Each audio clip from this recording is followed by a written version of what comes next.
আমার এখানে আগেও দুইটা বাবু ছিল, সিজার হয়েছে, মোটামুটি ভালো চিকিৎসা আমরা পাইছি। আমার থার্ড বাবু সিজার হয়েছে, এখন সে শ্বাসকষ্টজনিত আইসিইউতে ভর্তি।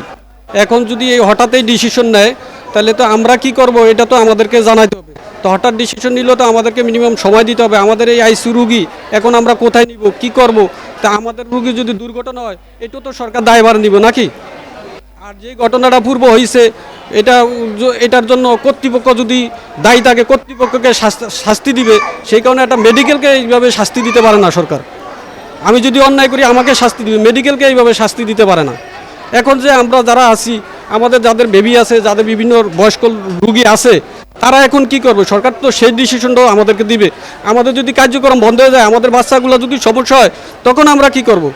সেই সিদ্ধান্ত তো স্বাস্থ্য মন্ত্রণালয় বা সরকারের ঊর্ধ্বতন কর্মকর্তারা আমাদেরকে দিবে না? আমরা সেটার দাবি জানাচ্ছি। আমার দাবি হলো আমার বাবুর যে এখন চিকিৎসা, এখন হঠাৎ আমি কোথায় নিব? এখানে তো সময় দিয়েও তাদের বন্ধ করতে পারে। হঠাৎ এইভাবে বন্ধ করলে শুধু আমার না, যাদের সন্তানরা এখানে আছে তারা কি করবে? সরকার তো সেটাও ডিসিশন দিবে। দ্রুত একটা রুগী বললেই তো এক জায়গায় নিতে পারবো না।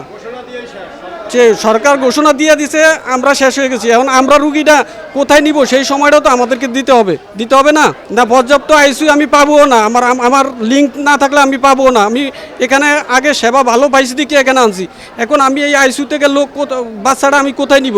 সেখানে আমার আইসিইউ ব্যবস্থা করে দেখ, তাহলে আমি ওখানে নিব।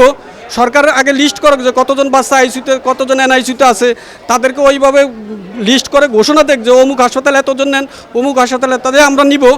ফট করে তো একটা হাসপাতাল এইভাবে বন্ধ করা যায় না।